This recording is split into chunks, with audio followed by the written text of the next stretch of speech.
그리스도인의 추석나기라는 제목으로 말씀을 전하겠습니다. 좀 지나간 얘기입니다만은 이상한 사람 시리즈라고 인터넷에 막 돌던 때가 있었습니다. 사람이 이상해요. 자꾸 자기 주장을 하는데 자기 주장이 좀 이상합니다. 여러분, 저 서울대 혹시 가보셨나요? 들어간 거 말고 방문. 네. 가보셨나요? 그 옆에 보면 낙성대라는 곳이 있습니다. 이 강감찬 장군 출생지인데 이 이상한 사람은 그 낙성대를 가리켜 산제대학이라고 계속 우긴다는 겁니다. 이해가 안 되시는군요. 낙성대를 가리켜 산연제대학이라고 계속 우긴다는 겁니다. 이상한 사람이 또 우깁니다. 몽고반점을 가리켜 중국집이다. 또 이상한 사람이 우깁니다. 안중근 의사는 내과 의사다. 여러분 웃깁니까? 여러분, 성경을 제대로 알지 못하고 나의 고집, 나의 신념, 나의 고정관념으로 살면 우리도 이런 이상한 신앙인, 이상한 사람이 될 수 있다라는 거죠. 오늘 저와 여러분이 오늘 말씀을 듣고 바른 신앙, 정말로 예수 믿는 것이 어떤 것인가, 예수 믿는 사람들은 추석 명절을 어떻게 보내야 되는가, 오늘 여러분 가운데 결단이 쓰고 바로 알아지는 은혜의 시간 되기를 바랍니다. 아시다시피 주말부터 추석 명절이 기간이 시작됩니다. 이 시기에 뭐니 해도 부담스럽고 힘들어할 한 사람 소개한다면 아마 가정주부일 겁니다. 음식을 장만하는데 경제적 부담도 만만치 않고 또 많은 사람들이 먹어야 될 음식을 장만하니까 얼마나 수고스럽습니까? 집안 청소를 하며 끊임없이 오는 손님들을 맞이하는 부담감. 통계를 보니까 이런 명절 때 가장 얄미운 빅3 남편이 있다 하네요. 잘 들어보시기 바랍니다. 명절 내내 잠만 자는 남편. 아주 얄밉다 하네요. 두 번째로는 음식 장만하고 시장 보는데 전혀 도와주지 않는 남편. 세 번째로는 설상가상 자기는 허리가 휘도록 음식을 다 만들었는데 음식 맛이 없다고 타박하는 남편. 여러분, 저를 비롯한 우리 남편 여러분, 이번 추석 명절이 축복될 명절이 될지언정 아내로부터 존경과 사랑을 잃어버리는 그런 추석 명절이 되지 않기를 간절히 소망합니다. 일부에서는 남자분들이 아무도 아멘 안 해가지고 다 시켰는데, 여러분, 아내라는 말이 뭡니까? 아내, 아내 해, 집안의 해, 그게 아내잖아요. 여러분, 이번 명절은 좀 제발 아내의 눈가에 미소가 지어지고 온 가족들의 입가에 해맑은 웃음이 지어지는 그런 명절, 모두가 하나 되어지고 감사가 넘치고 행복이 넘치고 그런 명절 될 수 있기를 다시 한번 축원합니다. 자, 우리 옆에 있는 분에게 그런 의미를 가지고 이렇게 한번 인사하겠습니다. 당신이 바로 가정의 보름달입니다. 시작. 네, 얼굴들이 다 보름달 같아 하셨어요. 네. 그런데 여러분, 명절이 오면 다른 괴로운 일도 많지만 가장 우리를 괴롭게 하는 문제가 뭡니까? 제사 문제 있잖아요, 제사 문제. 이것은 아마 하나님의 나라에 가기 전까지는 계속 우리가 부딪혀야 될 문제인 것 같습니다. 마음으로는 절대로 용납할 수 없는데, 믿음으로는 절대로 용납할 수 없는데, 가품 때문에, 혈연 때문에, 사랑하는 가족이 막 우겨대니까 어쩔 수 없이 제사를 드려야 되는 형편에 있는 분들이 많지 않습니까? 오늘 이 시간 이 말씀을 통해서 명절을 맞이하는 우리의 추석 명절에 대한 바른 신앙관, 그리고 그 추석 명절을 그러면 어떻게 보내는 것이 정말로 주님이 원하시고 기뻐하신 그 모습으로 보내게 되고 우리 안에 참 기쁨을 넘칠 수 있는 추석이 되는가 좀 돌아보기를 원하는 것입니다. 여러분, 흔히 예수를 믿으면 제사를 드리면 안 된다라고 하지 않습니까? 제사를 드려도 됩니까? 그렇게 안 된다고 들었잖아요. 그리고 말씀을 봐도 오늘 본문에도 우상숭배다 이러면서 안 된다라고 말씀하시는데, 우리가 좀 정확하게 왜 우리가 제사를 드리면 안 되는가를 좀 살펴보기를 원합니다. 첫 번째는 이것 때문에 안 돼요. 돌아가신 부모님은 우리의 제사상을 받을 수 없기 때문입니다. 부모님이 받을 수 있으면, 돌아가신 조상분들이 오셔서 제사상 극하게 채워놓은 걸 다 드실 수 있으면 골백번도 여러분 보고 돈이 많이 들더라도 하라고 하고 싶어요. 그런데 제사상을 다 차려놓고 다 끝나고 나면 다 비워지는데 누가 먹어요? 저와 여러분이 먹잖아요. 제가 어릴 때는요, 제사를 정말 많이 드렸는데 시시때때로 드렸어요. 어르신들도 많고 돌아가신 분들도 많고 해서. 그런데 제사상 음식에 다 올라가는 중에 제일 그때 비쌌던 게 뭐였냐면, 요즘은 말이 먹는 가장 큰 바나나 있죠. 이야, 저걸 누가 차지해야 할까? 그게 초도의 관심이었어요.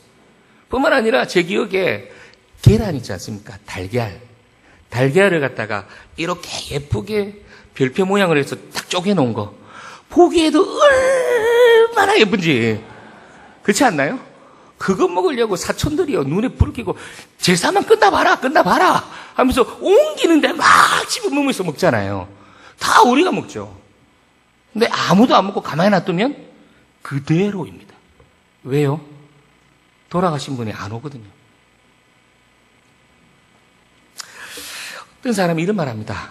천국이 좋기는 하다보다 한 사람도 안 돌아오는가 보면.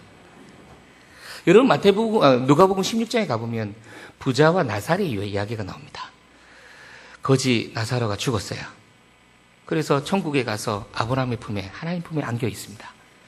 부자가 곧 따라 죽습니다. 근데 부자가 간 곳은 천국이 아니라 지옥으로 갔어요. 뜨거운 그 열에 한 방울, 물방울 한 방울만 내 입 혀에다가 대주면 좋겠다 할 만큼의 장렬하는 그런 뜨거움, 뭔지 모르겠습니다.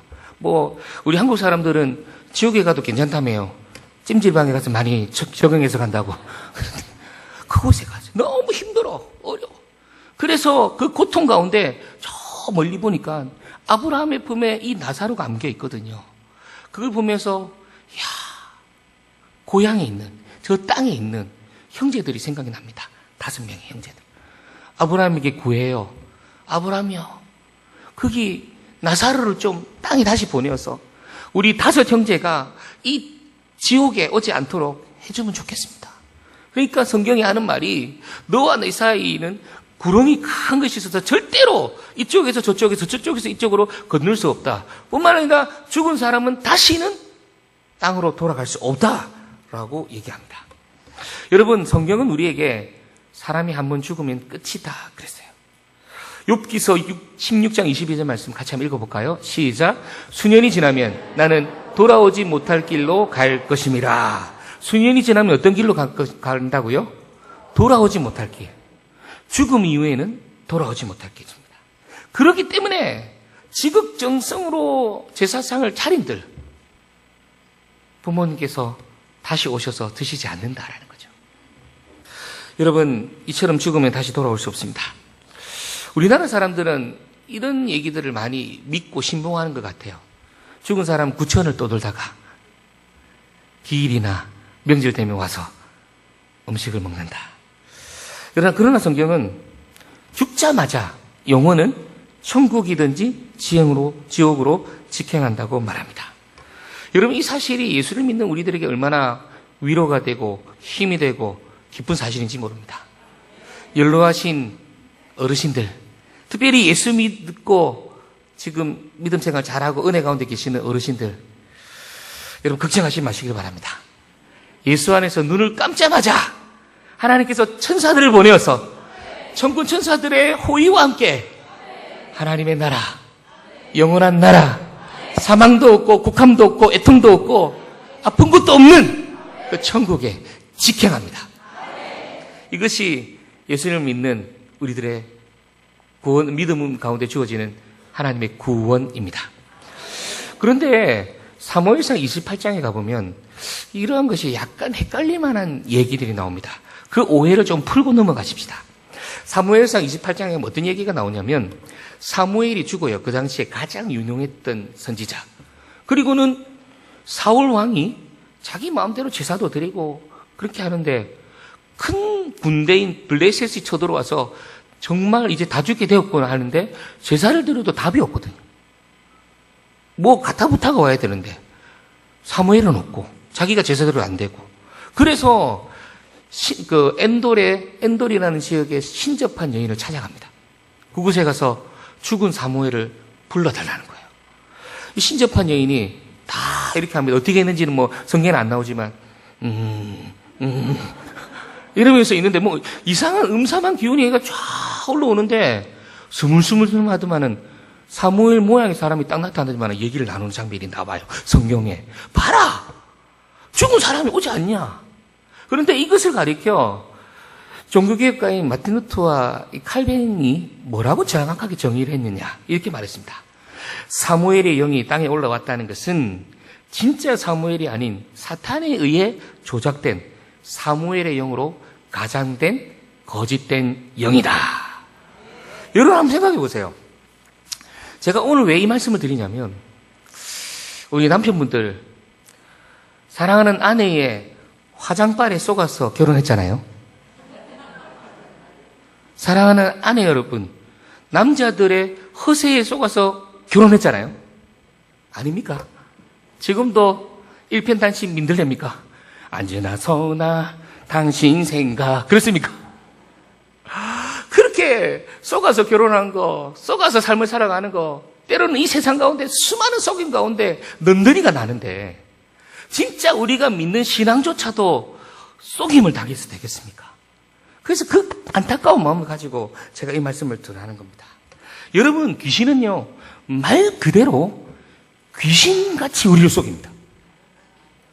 무당, 신접자, 박수, 이 박수는 남자 무당이고 또 초혼자, 죽은 영혼을 불러낸다는 그런 사람, 죽은 자의 영, 이것은 사단마귀 조작이에요.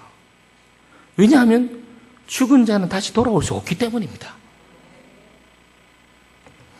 우리가 아무리 정성스럽게 제사를 드려도 부모님이 죽은 자가 다시 돌아올 수 없기 때문에 우리는 제사를 드려서는 안 된다는 것이죠. 여러분 그것에 속지 않기를 바랍니다. 너무 아쉽잖아요. 돈을 그렇게 펑펑 쏟아가면서 한번 따라서 합시다.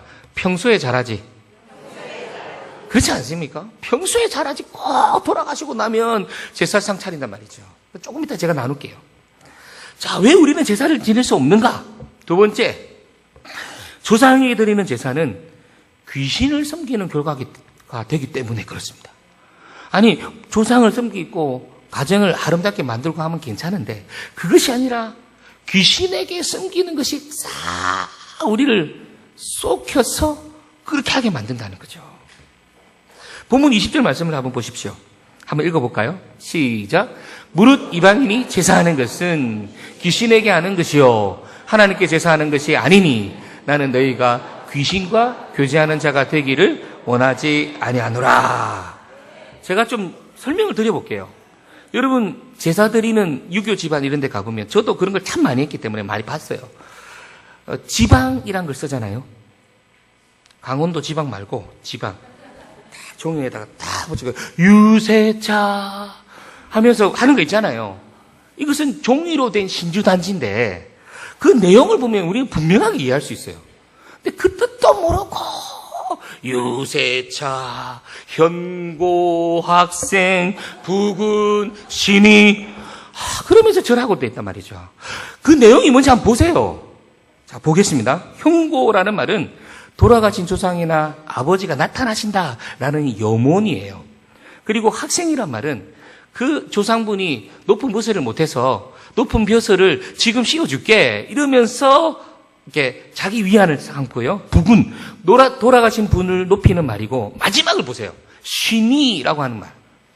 신이시여 이곳에 자리를 잡으소서. 아니 조상이여 이곳에 잡으소서 하면 되는데 갑자기 신으로 가버렸어. 알고 있거든요. 여러분 어떤 거라도 세상의 주문 외우지 마세요. 제가 이렇게 설명해 드리면 되겠습니까? 우리 교회에도 지금 다 창문이 쫙 있는데 예를 들어서 저 창문을 딱 열면 밖에 있는 냄새가 여러분에게 맡아집니까? 맡아집니까? 맡아지죠. 근데 밖에서 막 똥냄새가 올라오면 그 똥냄새를 맡으면서 역겹잖아요. 왜요? 창문이 열려 있으니까. 그런데 창문을 딱 닫아놓으면 냄새가 납니까? 안 납니까? 안 나죠. 여러분, 우리의 신앙의 바운라인가 왜 우상숭배를 하지 말고, 왜 점포로 가지 말고, 왜 분신삼아 이런 놀이도 하지 말라고 하냐면, 그 주문은요, 세상에 들어온 것이 여러분의 삶으로 들어오도록 마음의 문을 여는 것이기 때문에 그래요. 그런데 이 현고, 학생, 부군, 신이 귀신을 초청하는 거란 말이죠. 그런데 그것을 조상을 섬기는 것처럼 다 교묘하게 바꿔놓고는 제사를 드리라고 하니까 얼마나 우리가 속는 겁니까? 여러분, 어떤 성도가 교회에 와서 등록을 했는데 보니까 점치러 갔다가 이 점치는 무당이 너는 교회로 가야 돼. 그리고는 왔더라. 얼마나 점괘가 무서웠으면 교회 가서 등록을 해요. 참 그렇게라도 교회에 오는 것도 축복입니다만은 여러분, 그들의 말을 듣고 교회까지 온 것은 그런 어두운 영에 대한 존재의 두려움이 있는 거잖아요. 무당이나 점치는 사람, 사탄을 보면 뭔가가 우리가 모르는 것을 알 수 있는 것 같고 능력이 있는 것 같아 보이지만 그렇지 않습니다. 그들도 그러한 더러운 영도 원래는 누가 창조했어요? 여러분, 그걸 아셔야 돼요. 하나님이 온 우주 만물, 온 삼라만상을 지으시고 다스리시고 지금도 모든 만물 위에 위 되시는 그 하나님이 다스리십니다. 그래서 요한복음 10장 28절에 보면 그 아버지 하나님은 만물보다 크심에, 여러분, 그 하나님은요, 점쟁이의 어떠한 저주도 그들의 어떠한 술수도 다 끊어내시는 능력의 주님이신 것을 믿으시길 바랍니다. 로마서 8장 38절 39절 말씀 읽을까요? 자, 시작. 내가 확신하노니 사망이나 생명이나 천사들이나 권세자들이나 현재일이나 장래일이나 능력이나 높음이나 깊음이나 다른 어떤 피조물이라도, 여러분, 어떤 피조물, 다 그런 게 다 피조물이잖아요. 그것들이라도 계속 읽습니다. 시작. 우리를 우리 주 예수 그리스도 안에 있는 하나님의 사랑에서 끊을 수 없으리라. 여러분, 어떤 귀신도 어떤 저주도 하나님의 사랑에서 우리를 끊을 수 없음을 믿을 수 있기를 바랍니다. 자, 그렇다면 우리와 같이 성경을 보는 천주교는 왜 제사를 허용했는가이죠. 그렇잖아요. 저 천주교는 우리와 같이 신앙생활 하는데 우리 큰 집 아니냐, 이러면서 많은 사람들이 얘기를 합니다. 이것도 오해에서 온 거예요. 한번 잘 들어보세요. 1784년 천주교가 우리나라에 처음 들어왔습니다. 처음 들어왔을 때 여러분 역사를 조금 아는 분들은 어떻습니까? 1만 명이 넘는 천주교 신자들이 목배임을 당했어요. 왜요? 제사 문제 때문에. 목숨 걸고 안 했단 말이죠. 그래서 어떤 일이 일어났습니까? 여러분 많이 들어본 겁니다. 신의 교난, 신유 교난, 정의 교난, 기회 교난, 병뇨 교난, 병인 교난, 한 2개 정도 아시겠죠? 이것이 제사를 안 드리려고, 참 믿음 안에 있으려고 발부둥 쳤던 건데, 그런데 1940년 12월 8일 교황 피우스 12세가 칙령을 발표합니다. 여러분, 그때가 어느 때였냐면 세계 제2차 세계대전. 여러분, 세계 제2차 세계대전을 누가 일으켰어요? 세 나라가 일으켰잖아요. 독일, 일본, 이탈리아. 세계가 동맹국이거든요. 이탈리아에 속해 있는 교황이 일본과 친해야 됩니다. 맞죠? 그래서 이 교황이 일본과의 관계를 풀기 위해서 이런 칙령을 발표합니다. 그 칙령이에요. 진짜 역사에 있는. 읽어드릴게요. 조상 제사는 우상 숭배가 아니고 조상에 대한 예의며 신사참배도 국민 의례에 불과하니 제사도 신사참배도 허용하라. 말이 다르잖아요. 처음부터 제사를 허용해서 그렇다면 그것이 그런갑다 싶은데 그 상황에 맞게끔 바꿔놨잖아요. 그러면 틀렸으면 다시 바꿔야 되는데 지금도 여전히.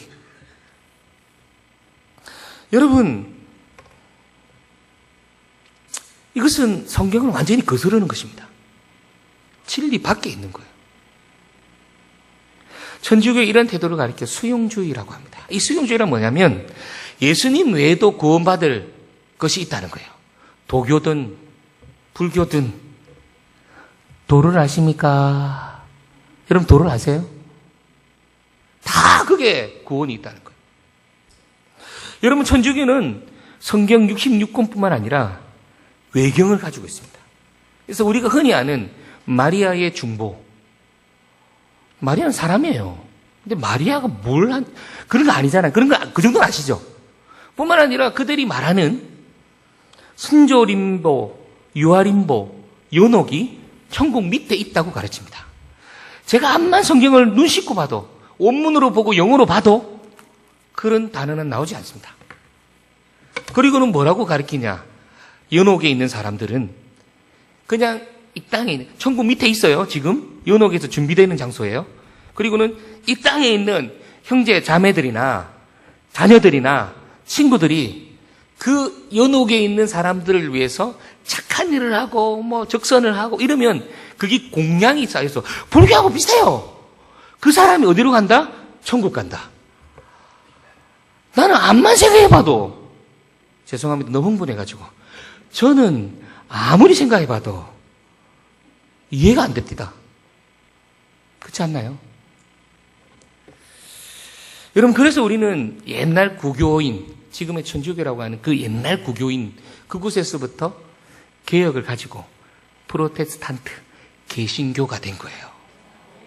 뭐 때문에? 진리를 지키고 진리를 할지니 진리가 너희를 자유케 하리라. 참된 믿음 안에 있으면 참된 은혜가 임해요. 쏙지 않는 은혜가 있는 거죠. 여러분 우리가 제사를 용납할 수 없으면 결국 귀신을 섬기는 것에 우리가 속임을 당하는 것이기 때문에 제사를 허용할 수가 없다라는 것입니다. 여러분 일평생 다하도록 이런 개혁신학 위에 참된 진리 위에 굳건히 서시는 주의 백성 되시기를 주님의 이름으로 축원합니다. 자, 그러면 예수를 믿는 크리스찬으로서 우리가 이 정도 상식을 가졌는데 돌아오는 추석 명절을 어떻게 보내면 진짜 참된 믿음의 사람, 온 가족이 화목하고 행복하게 보낼 수 있냐라는 것이죠. 여러분, 제가 한 가지 대안을 제시해 보면 제사 대신에 추모 예배를 드리시길 바랍니다. 기독교의 가장 큰 계명이 뭡니까? 10가지 계명, 10계명. 1계명부터 4계명까지는 사람과 하나님과의 사이의 수직적인 관계를 말하고 6계명부터 5계명부터 10계명까지는 6개 계명은 사람과 사람 사이의 관계. 근데 이 사람과 사람 사이의 관계의 율법 중에 가장 첫 번째 나오는 계명이 뭐예요? 내 부모를 공경하라. 여러분 에베소서 6장 1절에서 3절 말씀 한번 읽어볼까요? 자, 시작. 자녀들아, 주 안에서 너희 부모에게 순종하라. 이것이 옳으니라. 계속요.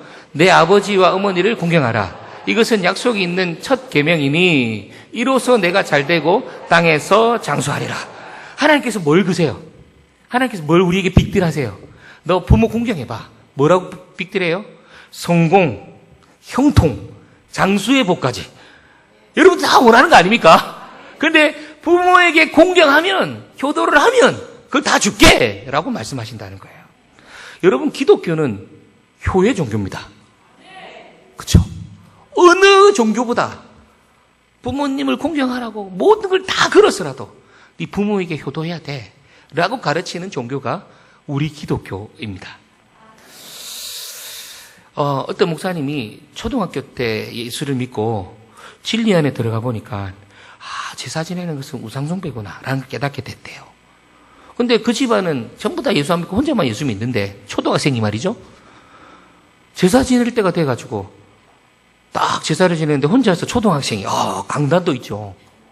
딱 서서 절을 안 한 거예요. 할아버지가 노발대발 해가지고 너는 내가 죽어도 절 안 할 거야. 이 초등학생이요 그랬답니다. 할아버지 돌아가시면 절 안 할 거야. 살아있을 때 절할 거야. 그리고는 매일 아침마다 할아버지 문을 열고 절하고 돌아가실 때까지. 여러분 그것이 바른 거 아닙니까? 죽어서 뭘 잘해드려요. 돌아오지도 못하신 분인데. 착각하지 마세요. 자기 위안이지. 여러분 살아계실 때 적극정성으로 섬겨드리는 것이 진정한 효가 아니겠습니까? 하나님은 효를 강조하시는 분이십니다. 기독교는 효의 종교예요. 근데 한 가지 착각하지 말고 꼭 알아야 될 것, 언제까지입니까? 부모님 살아계실 때까지. 그거 잊지 말아야 돼요. 물론 돌아가셨어도 안 오시지만 존경하는 마음을 가져야 되죠. 근데 그런 개념은 아닌 거 아시죠? 살아계실 때까지 지극정성으로 섬겨드리는 거. 그래서 젊은 분들, 뭐예요? 주님의 음성으로 들으세요. 젊은 분들 잘 들으세요. 살아계실 때 여러분 부모님께 잘해야 돼. 청년들 아멘. 아멘 하라니까. 네. 청년들 잘해야 돼. 돌아가실 때까지 살아계실 때 항상 한 200만 원 받으면 한 100만 원씩 아버지 드리고 그래야 돼. 여러분 얼마나 부모님께 효도해야 되는가. 제가 참 오늘 설교에 맞는 영상이 하나 있어서 영상을 보고 말씀을 좀 마무리했으면 좋겠습니다. 보시죠.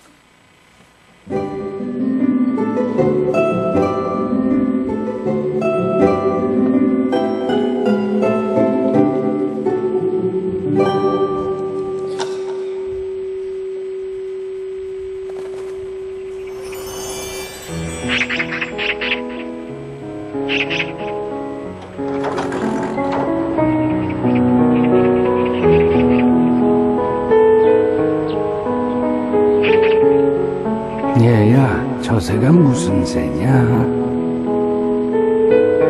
까치요.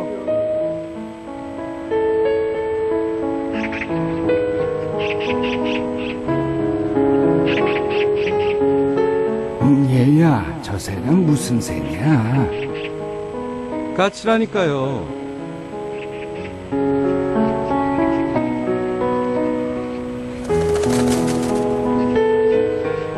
얘야, 저새가 무슨 새라고 했지?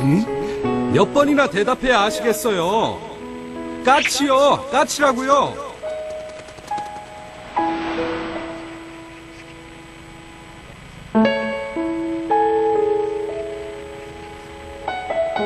아범아, 너는 어렸을 때 저게 무슨 새냐고 100번도 더 물었다. 아빠, 저 새가 무슨 새예요? 까치란다. 까치요? 아빠, 저 새가 무슨 새예요? 까치야. 까치요?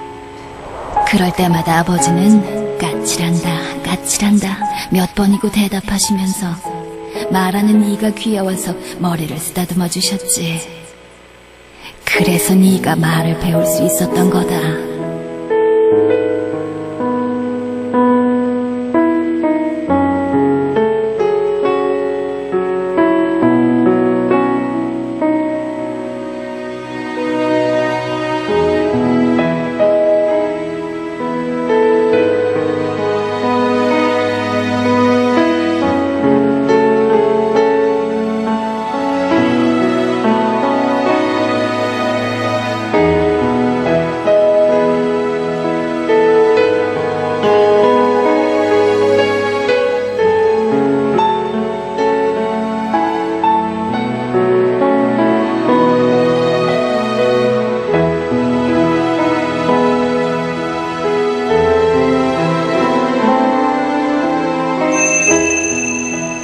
꼭 잡아드리세요. 언젠가 날 잡아주셨던 아버지의 그 손을. 여러분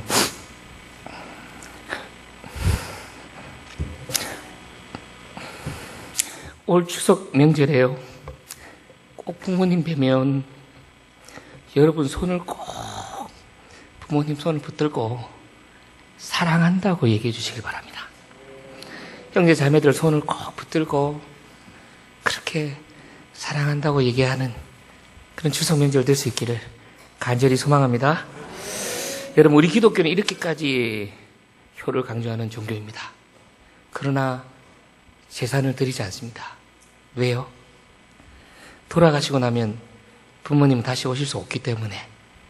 그것이 부모를 섬기고 조상을 섬기는 것이 아니라 귀신을 섬기는 결과가 되기 때문에 우리는 그 우리를 속이는 일에 속일 수가 없는 거죠. 그렇다면 이제 여러분에게 추모 예배를 드리면서 제사를 드리지 않도록 간곡하게 부탁을 드렸는데, 여러분 중에 가족 중에 믿지 않는 분이 너무 강경해서 추모 예배를 못 드리고 제사를 드려야 되는 분들이 계시다면 우리가 어떻게 해야 될까요? 제사를 안 드리는 게 좋은데, 근데 제사를 드려야 되고 그곳에 절은 안 하지만 참석해야 된다면 여러분 어떻게 하면 추석 명절을 잘 보낼 수 있을까요? 여러분 수고할 수 있기를 바랍니다. 섬길 수 있기를 바랍니다. 여러분 남들 다 일가친척들이 다 음식 만들어 놓고 허리가 휘어지도록 만들어 놓고 나중에 나는 제사 드리지 않는다고 맨 끝에 가가지고 음식 좀 축내고 오고 그렇게 하지 마세요.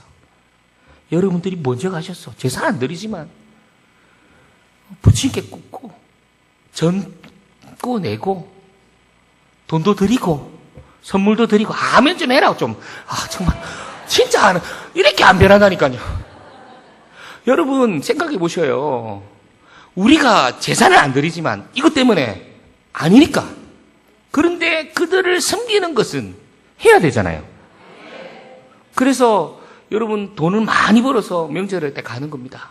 선물 멋진 거 선물 들고 가서 일가 친척들 나눠주고, 그렇죠? 먼저 가서 청소하고 지진 굽고, 그래서 다 섬겨되고 나서 제사를 드릴 때 말이죠. 양해를 구하십시오.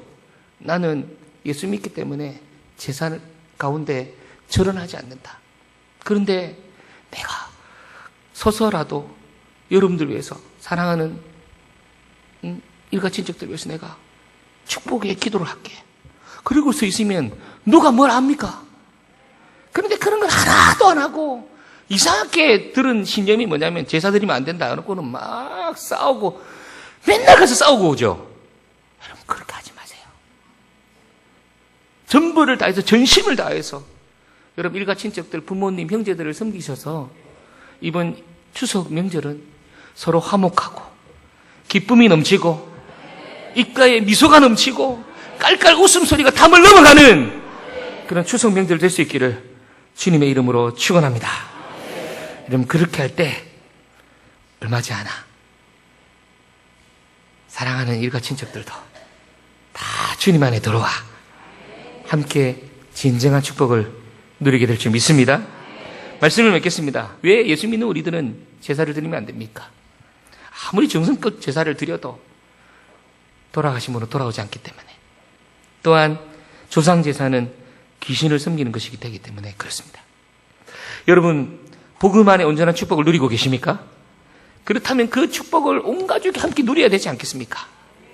인과 기도라는 말이 있습니다. 이 말이 무슨 말이냐면 가족을 인도해서 참된 구원의 길로 예수님께로 인도해 돌아오게 한다라는 뜻이죠.